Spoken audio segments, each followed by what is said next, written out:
Good afternoon and welcome to the 191st episode of the Georgia Farm Bureau Georgia Prep Sports Drive for the GHSA State Title. Today we're going to be joined by Sean O'Sullivan. He just got hired to lead the Pope Greyhounds. He comes from Centennial. I believe he was an defensive coordinator at Pope back in 2017. He's going to try to take that program back to the playoffs, so he'll be joining us first. We're also going to try to debut some new bells and whistles in the shows with some breaking news segments, some highlight packages, and test that out, and that'll be an exciting feature moving forward. But we'll go ahead and just jump right into it with Coach O'Sullivan. Coach, thank you so much for coming on. How's it going?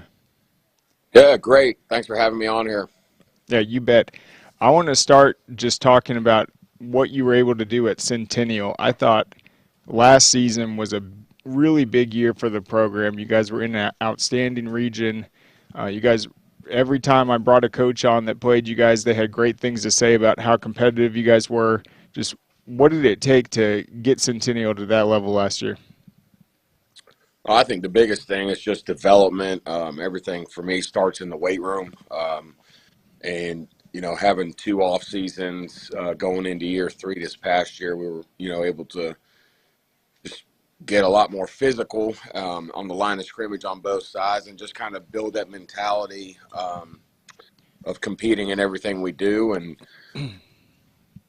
I think that kind of helped us get over that hump this past year. Was just one, the kids had some confidence because we got a lot stronger. And, anytime you're going into year three, we had a young group when I first got here, and they were all juniors this year. And we had a great senior class. So the kids just bought in and worked extremely hard. Yeah, Daniel Calhoun, he was one of the anchors on your offensive line. Talk about him a little bit, just what it means to have just a guy playing at that level up front, just how that helps during practice and just overall up front. Yeah, I think the biggest thing that separates Daniel to me as being the best offensive lineman in the country is just his work ethic. And I talk about this all the time when I talk to other coaches, college coaches about Daniel, but, you know, with him being on, a stage of the highly recruited players in the country, he's never missed a team workout in 3 years. And I think that just speaks volumes, especially for the kids in our society today that are kind of caught up in the whole recruiting stuff. Daniel's vision is just about him getting better every day and allowing his ability on, Friday nights to set him up for his future. But as far as practice goes, I mean, he practices just like he plays. And going from his sophomore to junior year, his tape, you could just tell the physicality level for him changed. And that started back last offseason just with workouts. Our big thing was finish strong and everything like that. But then this spring, every day at practice, I coached the offensive line myself. I have a lot of pride in it with those guys. And one of the things we said was, until you hear a whistle, we're blocking. So he kind of took that and ran with it. And then obviously Friday nights dominated all season. Absolutely. And man, he still has one more year at the high school level. So where do you see him just projecting, and how high is the ceiling for his career? I don't. A lot of recruiting rankings might have him like second or third tackle in the country, but every SEC and everybody that's offered him head coach has been through this week to see him, and he's number one on everybody's board. I think the sky's the limit. And I think as long as he just continues to do what he does, hopefully he'll play on Sundays one day. Yeah, and then at Centennial, when you guys took over, I think it was an 0-8 season, 0-10. I mean, how'd you get the guys to just believe in themselves to come out, compete, and win? Was it a 1-year goal, 2-year goal, or just, as you said, every day in the weight room, just preparing to get better? Yeah, so for us, I got here during COVID, and we didn't really have the kids till July. So that kind of sucked, obviously, like everybody else that went through that. And then our second year, we went 1-9, but like we lost a bunch of games by like one possession. We lost a couple games by 1 point. But the kids just they literally bought into the process, and I tried. I feel like we create a good culture and environment. So anytime you do that, as long as the kids are having fun, I think they're going to continue to be bought in. And then obviously this year we were able to, obviously change some things. Yeah, 5A was outstanding last year. We talked a little bit about your region. You had Kellen there, Cambridge, Chattahoochee, North Springs, Northview, Greater Atlanta Christian, and then you guys ended up matching up with Mays in the first round. It's a team we got to see play in person. I thought they were outstanding last season. Just what was your overall take of the Raiders in that matchup? Just what did you see? Yeah, I mean, they pulled away in the fourth quarter, but I mean they do a great job. Their kids were well coached. They got a lot of athletes, a lot of speed and size. I feel like they kind of have the total package as far as when you match up with somebody. Um, but we gave them hell for about 3 quarters, and then they kind of pulled away. Yeah, they were really a tough matchup for everyone last season. But let's go to the new job, Pope. You take over for Coach Griffin. You're obviously really familiar with that program. You went there, you played there, you've coached there before. So, what do you just see with the opportunity there, the challenge, and what the first steps are going to be? I mean, the first thing you got to do is get bigger and stronger. So for me, obviously, I have a lot of pride in Pope football from playing there. It's just my wife and son. We live still in the community. Live 2 miles from Pope. The whole community is just awesome. It's a great atmosphere. It's a great environment. We're really, really good at a lot of sports, and Pope's a place where even when I went there, it's kind of a cycle place because you don't have a lot of kids that move in or out. But for us right now, it's just getting Pope pride back in Pope football and buying into the weight room. We started this past Monday. We're going 4 days a week, and the kids have been awesome. So I'm just extremely excited to be there. Absolutely. You're obviously familiar with the teams you're going to be playing too, so you know kind of what that style of football is over there in Cobb. Um, and just you've been in the hallways. So I mean, what is it about the Pope program, the academics, the day to day, where football is important there, and there is an opportunity to get back there, get competitive. Yeah, 100%. I mean, I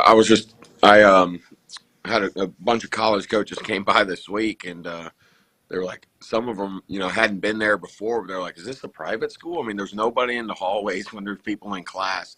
Mr. Bradford runs an unbelievable ship over there, and the kids are excited. I'm excited. It's just going to take some time, but like anything else, things don't happen overnight. So um, we're not going to leave any stone unturned and try to get back to where it needs to be.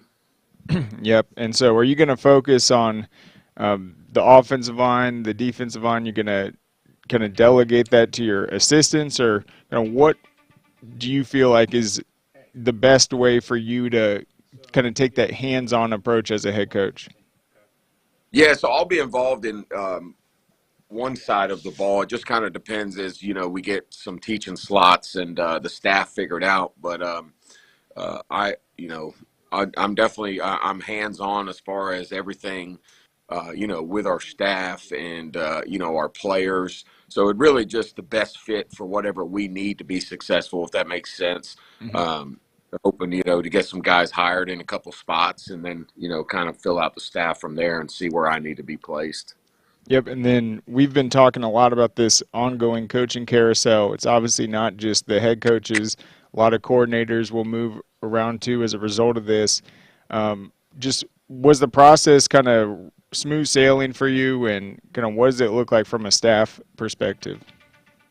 Yeah, there's guys there that are on staff of Pope that were on staff when I was there back in 2017, and you know, most guys at Pope coach multiple sports, and that's what kind of makes that place unique.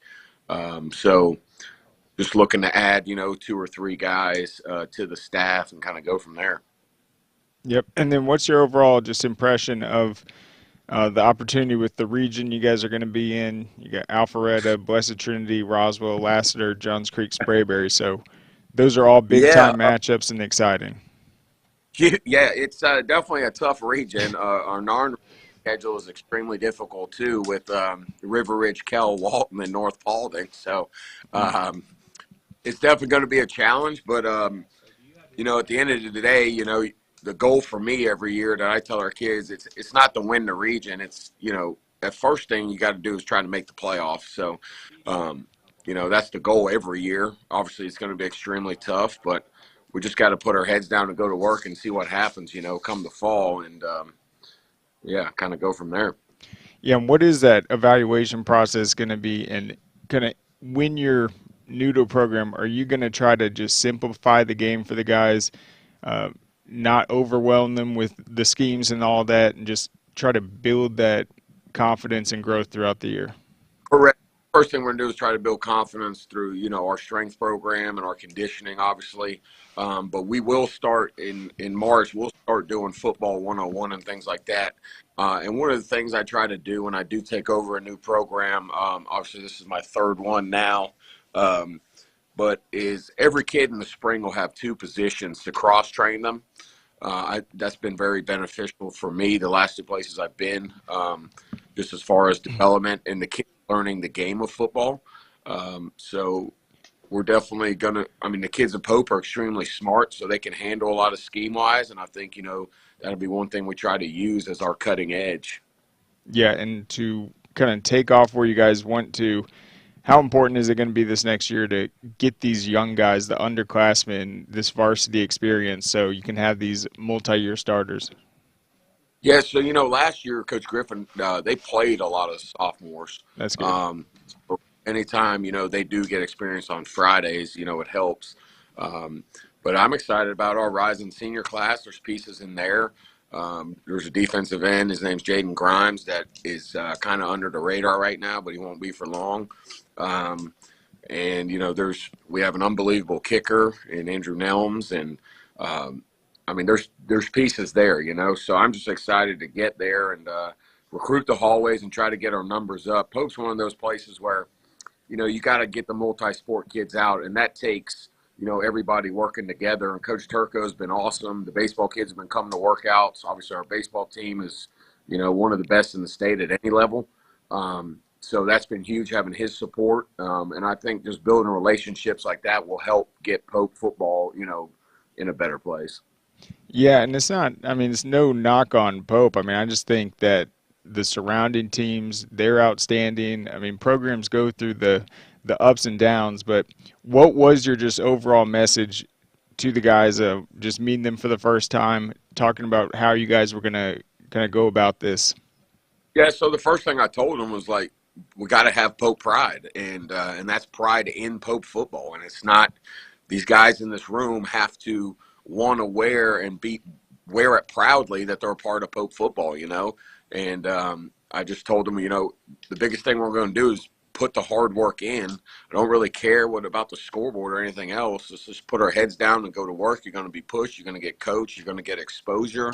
And all the wins to me is what happens last, So biggest thing I told them, we just have to get to work immediately. Yep.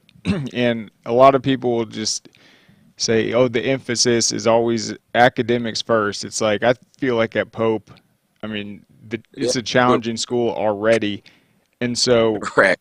a sport like football, I mean, that is so huge just for creating the memories, building the excitement, that pride you talked about. So, I mean, how big of an opportunity is it for these guys next year to kind of be the start of that rebuild, that progression into a brand of Pope football where you guys are really in that conversation and competing at a high level?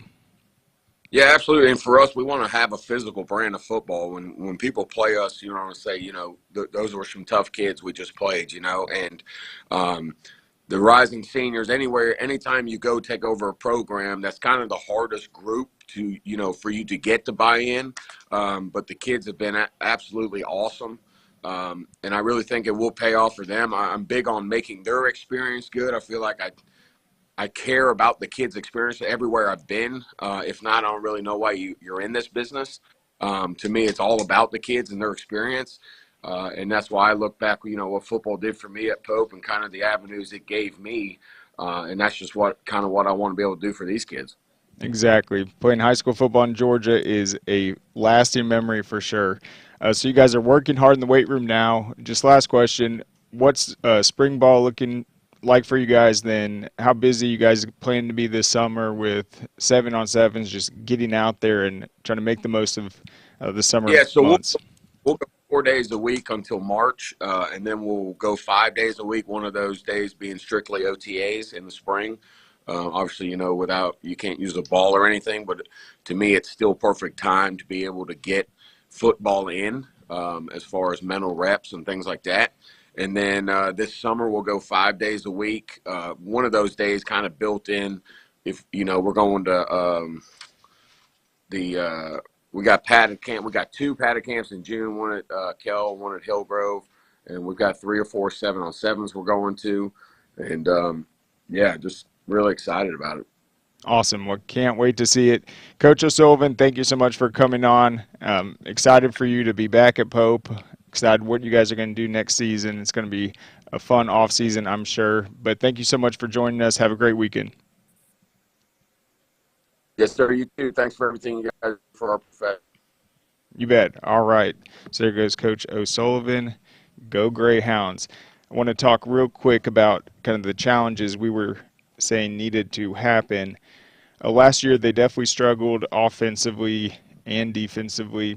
They've had some rough seasons lately, just as I mentioned, just keeping pace with those top teams in the Cobb area, and now they're in that Fulton area, which he came from Centennial, but this is a class up. This is 6A, so the Alpharetta's BT Roswell, who's outstanding last year. So they ended up averaging 9.2 points per game offensively, and then defensively was where they really struggled, and teams had a ton of success passing the ball on them. So they're going to have to get more athletic. They're going to have to tackle better, and you got to think that the work they do, conditioning, the weight room, that's going to help out a ton. So are those padded camps and 7-on-7s. But Pope was the team, for instance, where Hecklinski didn't throw an incompletion the entire game. They were the team where North Paulding went off 55-7. I think they had a 6-touchdown day through the air. Johns Creek, they won 47-15. Johns Creek struggled last year, had their best offensive game of the season. So Coach O'Sullivan's coming into that situation where they are coming off a tough year. They did beat their neighbor Lassiter 26-23, who I think is also kind of in this tough spot that Pope's in, where they're really trying to rebuild and rebuild faster. One of the things he did say, though, was they played a lot of underclassmen last year, so that's good. They got that experience. We've seen that strategy before. I forgot who I was talking to last year, but it was a first-year head coach, and he basically said his entire strategy was just putting out freshmen and sophomores that season. Yeah, he'd still play the upperclassmen in situations, but the goal was to develop those young guys so they can make a fast build the next year, kind of get that leap, come back. And I think in their case, I got to look it up later, but because of that strategy, they ended up having 19 returning starters, and then they had a great year. So there are ways to kind of jumpstart this process, and obviously just having someone that went to the school and has that Pope pride in the hallways again, that will be an exciting relationship for sure, just having an alumni there to build that pride back. But we're going to go ahead and take a break and thank our sponsors, Georgia Farm Bureau. Our mission has always been to support Georgia farmers. That's why we created Georgia Farm Bureau Mutual Insurance Company, providing financial protection that farmers needed. While this remains the same today, we've grown to protect all Georgians through home, auto, and life insurance. From the very beginning and into the future, we stand for every Georgia community. We are a Farm Bureau. All right, welcome back. So I said we are going to try out some new things. So let's just get right into it. We're going to hit some breaking news right now that has just kind of hit the Twitter sphere in the last few hours.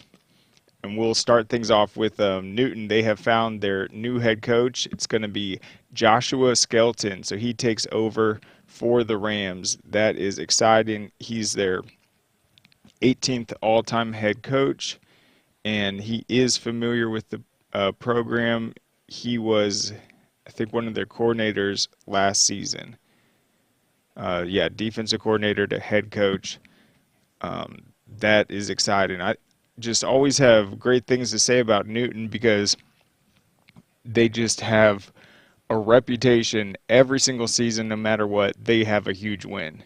Whether it's a win over Grayson, a win over Marietta, a win over Parkview, they always seem to have one. So they're just a great team to face in your region because you know it's not going to be an off game at all. You really got to prepare. They're tough, they're physical, they run the ball very well, they're tough to play at home. And so congratulations to the Rams for finding their new head coach. So let's go to the next story right here. And that's Milton running back Scott Moskowitz. He just picked up an offer from Mercer. So that is big news right there. And that's an offer, right? He hasn't committed? Has not committed yet. So that's exciting. We got signing day coming up next Wednesday. So that's a big offer that he just received right before it. We'll see if he ends up signing with Mercer. But we saw Scott run the ball a bunch this last season. He was really huge for them. There were a lot of questions about what Milton would be able to do last season, and he was a workhorse for them, helped them win, I believe, their 7th straight region title. Just a really tough running back that definitely has the frame to play at the next level. And then we will go to our third breaking news right here. Parkview's Mike Matthews picks up an Auburn offer. So a dual sport. So football and basketball. Football and basketball. Wow. I've never heard that before. I had to break that. That's the first. That's interesting. So Mike Matthews, I believe he might be the top junior receiver in the state right now. I think he's number 5 overall. And so he's listed as an athlete, not a receiver, so he does play both sides of the ball. And then, let's see, 6'2", 180, 5-star, number 3 player in the country, number 1 player in the state for that class. And let's see what his baseball prospects are looking like. But here's the thing. If you know anything about baseball in the state of Georgia, if you're even on that Parkview baseball team, you're not only receiving offers, but you're probably going to get drafted. I mean, they have one of the most national powerhouses year in and year out, Parkview baseball, and so he is a pitcher. Yeah, he bats left. Let's see. Let me look him up real quick. Interested to see his baseball numbers. So a dual sport offer at Auburn.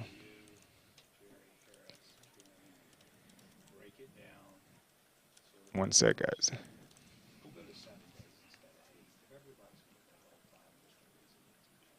And obviously, Parkview's quarterback, Colin Houck, he was receiving tons of football offers, but he's just going to go the baseball route and probably will get drafted. So let's see. Well, you said basketball, not baseball. No, basketball. Basketball? Yeah, dual sport. Football and basketball. That's what I said. Sorry about that. I thought you said baseball. All right. So I don't have his points per game. But Parkview has had some big wins recently. They beat Newton. I mean, Newton is a top 5 team in 7A. So someone's leading Parkview. Let's see what he's doing on the basketball court real quick.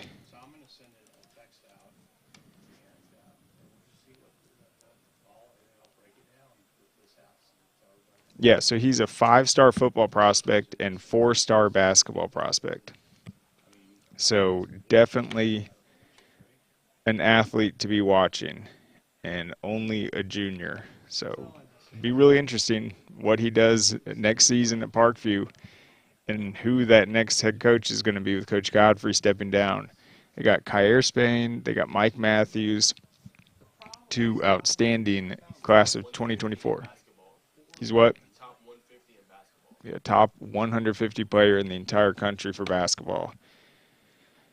So what an athlete, what a specimen right there. Plays both sides of the ball in football, outstanding prospect in basketball, and Auburn is trying to get him to play both sports there. That would be really exciting. We haven't seen that happen in a long time.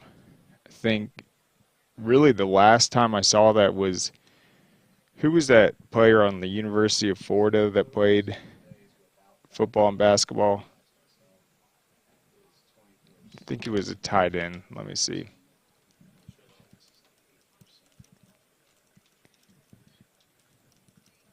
Yeah, that's everything. Yeah, service fee and the high school. One sec. Just look how I break it down, okay? All right, well, you can pump that to everybody else. I know I'm not making that up. Yes.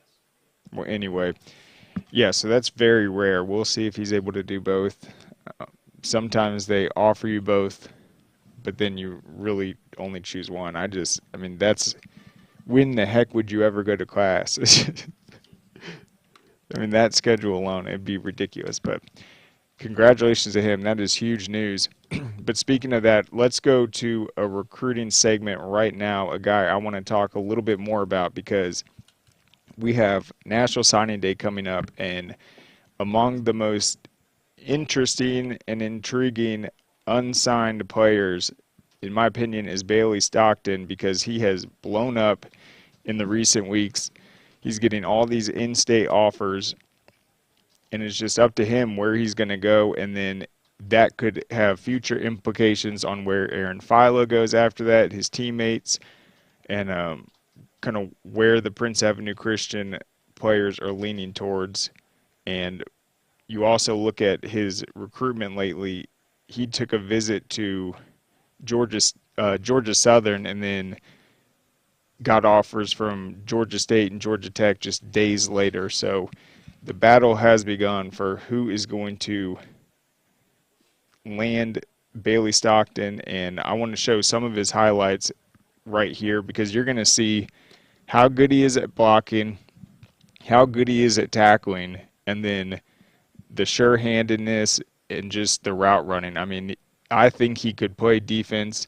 He'll probably go into that receiver role, but you can't really run more textbook routes than that and just the fight for the yards after the catch. So I think he can plug in and play at any of those spots. But let's check it out right now. So here's the first defensive highlight.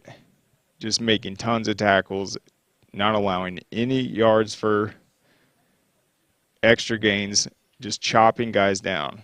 He hits them before he gets hit. That was in the state championship game, the 69-yard touchdown.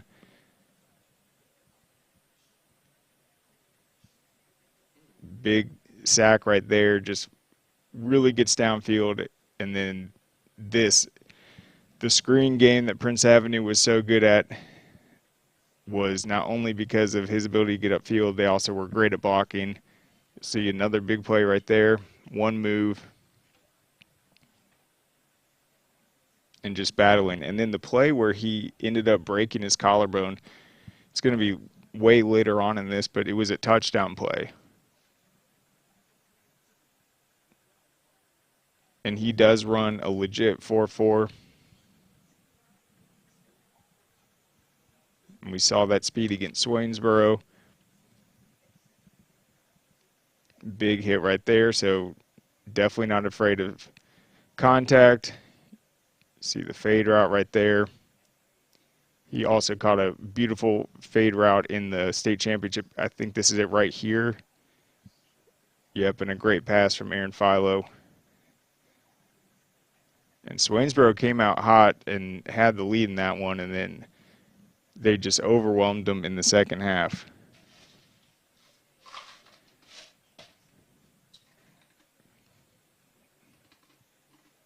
They're just making plays on special teams.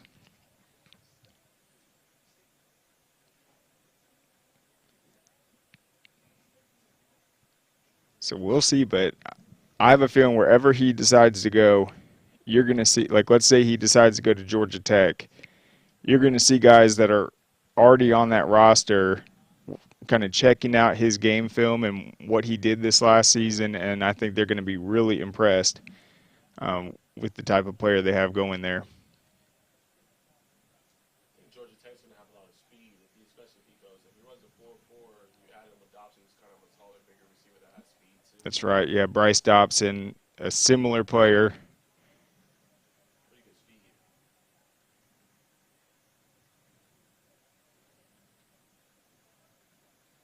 But that's what they say right there is making someone miss in a phone booth.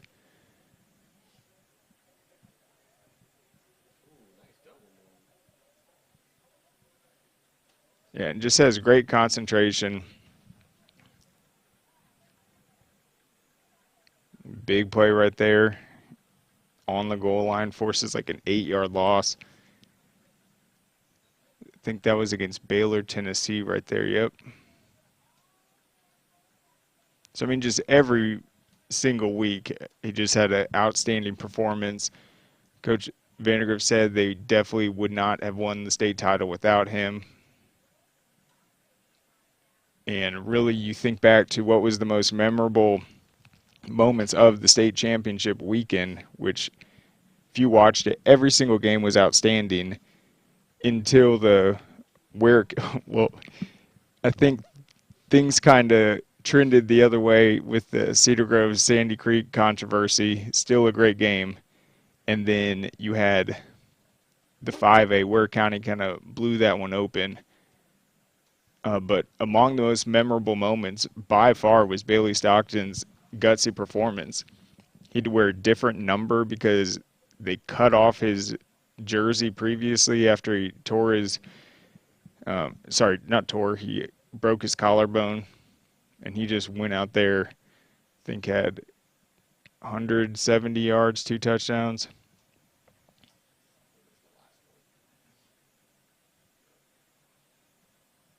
Yep, so the reason I wanted to show that is just so you can see a player like him who had success on both sides of the ball, had success blocking, made all these big plays. He really didn't have any major offers until recently, and just seeing a guy like that blow up, it's, I mean, really striking while the iron's hot. I just want to see where he ends up choosing. Does he go a route where I think he'd be a great fit at Georgia Southern. I think, as Najee said, he'd be a good fit at Georgia Tech, just adding a speedy playmaker there. I think he'd be a good fit at Georgia State with what they do over there. And then, did he get the preferred walk-on at Georgia? I think so. Yeah. I think so. So he also got he definitely tweeted that one out, and it was amazing. If, let's say, 10 different guys, like if 10 different receivers in the state of Georgia said, hey, Georgia just offered me a preferred walk-on, which one would blow up the most with Georgia fans? Which one would blow up the most with excitement? It was Bailey Stockton, because they're from the Athens area.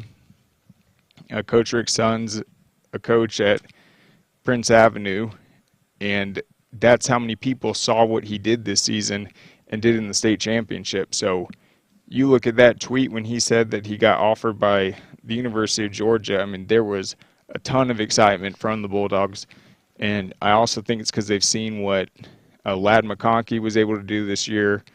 I think they see him in a similar light, just a big playmaker, a guy who had a all-state season around the corner, and a guy that can come in and bring that winning attitude after getting the state championship this past year.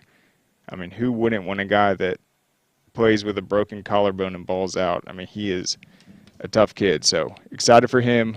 We're going to have all the coverage next Wednesday, though, for National Signing Day. The second round, we had a busy first one with the early signees. And I want to just go down this list one more time before we move on to basketball real quick on who are the top unsigned guys at this point. Hold on one sec.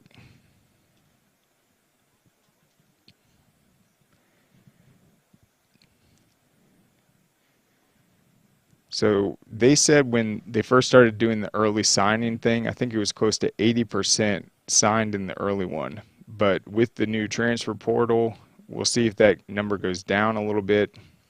We have seen a lot still outstanding, waiting to make their decision.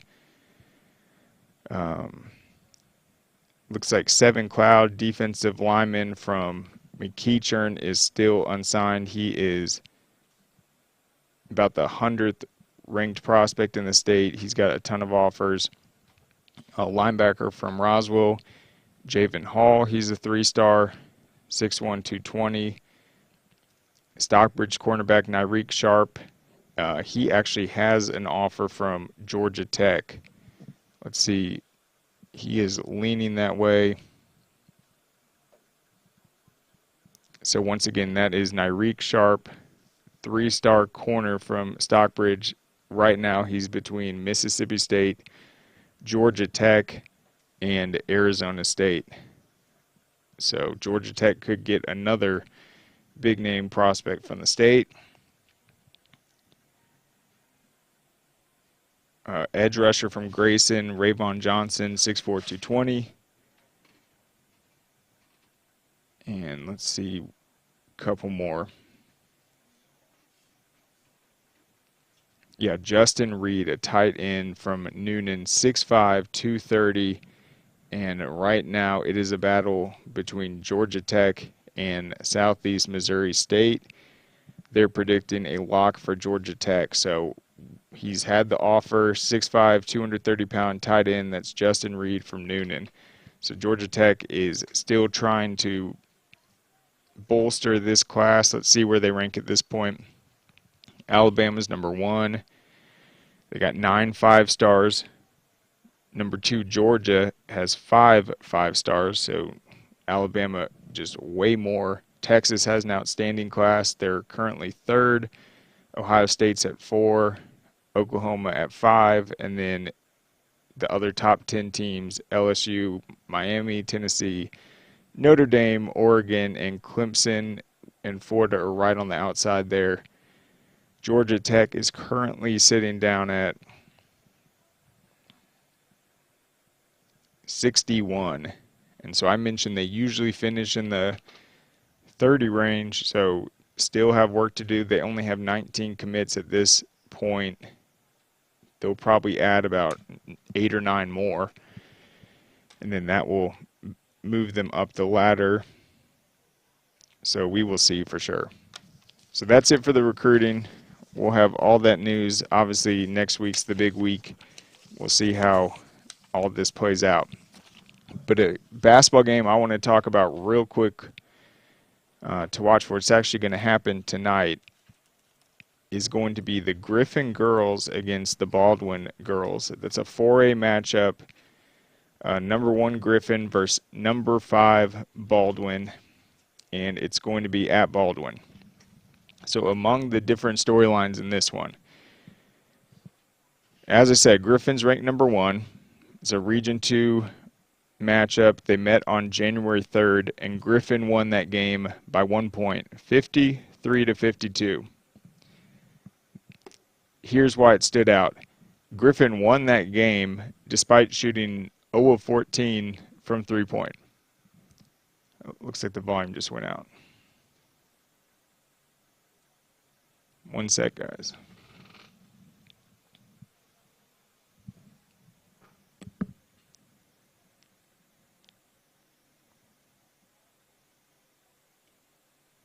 Okay, we got it.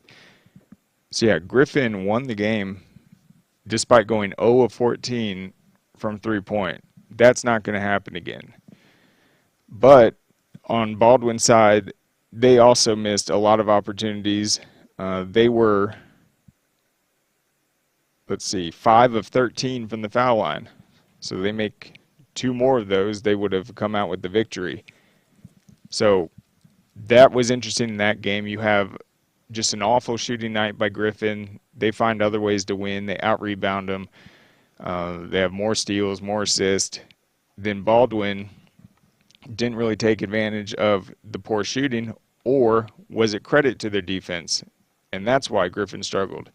We will see.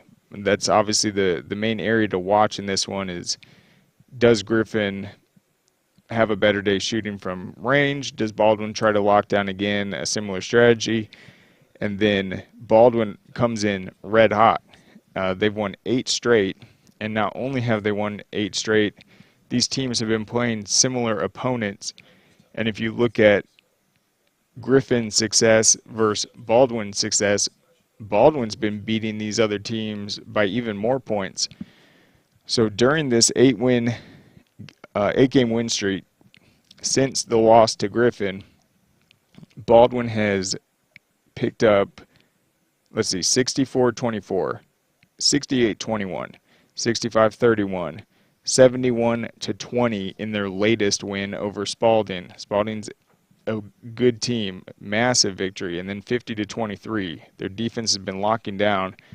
So you factor in that 8-game win streak, it's a 37-point per game win streak that Baldwin's been on since that loss to Griffin. I think they're playing well.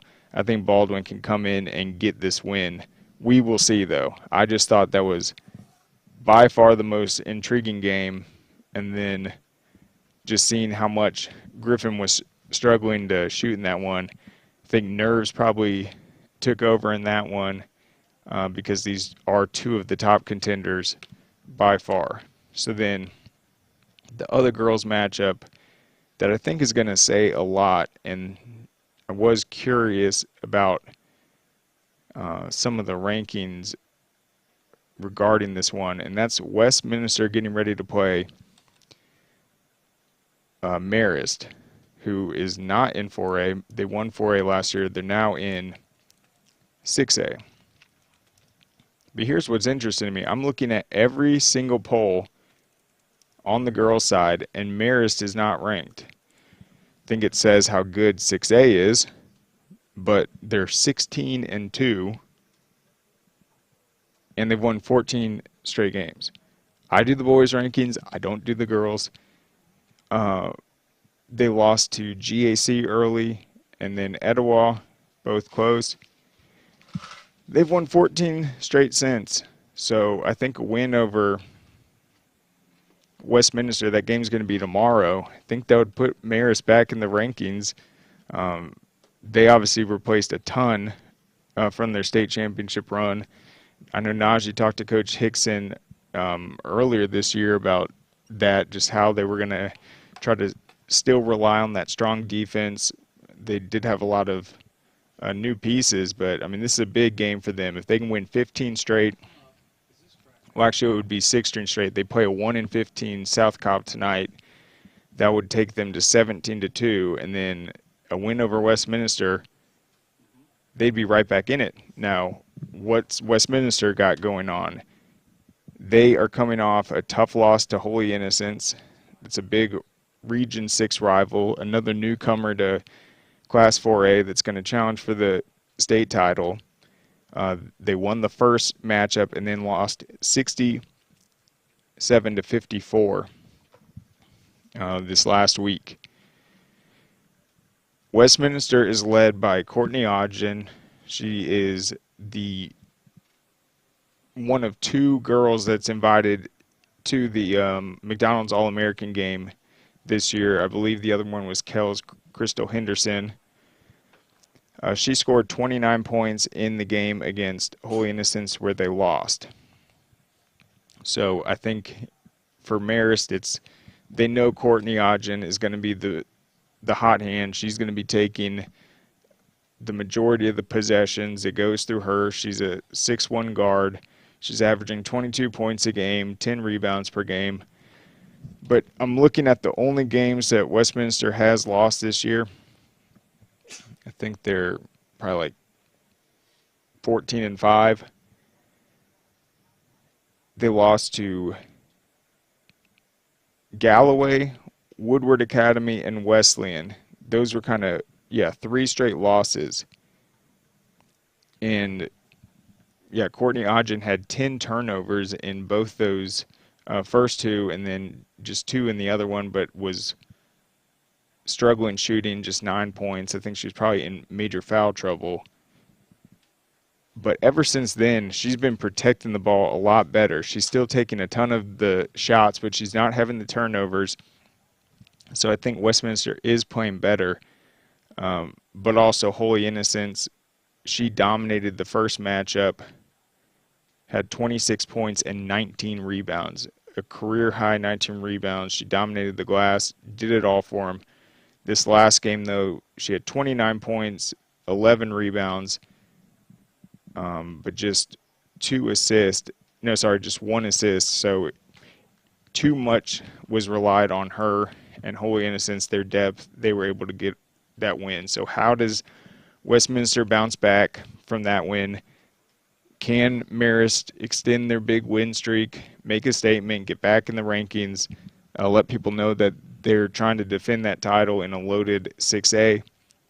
And then how does Courtney Ogden just continue having the season she's having and kind of etching her case for Player of the Year? It'd be really interesting. The other thing about Courtney, though, that you have to give her credit for, she's shooting 90% from the foul line. So she's taking a lot of shots. A lot is going through her, but if she's aggressive, she gets to the foul line, she's going to make you pay. Oh, sorry. And she is an aggressive scorer. For instance, in the Blessed Trinity win last month, that was a narrow 56-52 win. She took 30 shots, went 13 of 30, and had 40 points. That is unheard of. And then she also went 14 of 15 from the foul line to fuel that career-high 40-point game. So she scored 42 of their 56 points. That's how valuable Courtney Ogden is to Westminster this season. So those are the 2 big games that I think will say a lot about 4A and a lot about Marist in 6A. Westminster versus Marist and the big Baldwin versus Griffin showdown. I think Baldwin's coming in hot, though, so I would not be surprised if they pull that one off. But that's all we have for you guys today. We will be back on Monday getting ready for National Signing Day. We got the swimming state championships this weekend, and we'll be getting into the rest of the winter sports. The big story with winter sports is the same thing we saw in the fall. It's all about the reclassification. It's pinning a lot of defending champs against each other in swimming this weekend. It will do the same in basketball heading up. So that's just an exciting thing to see once the playoffs get going. But everyone have a good weekend, and we'll see you next week.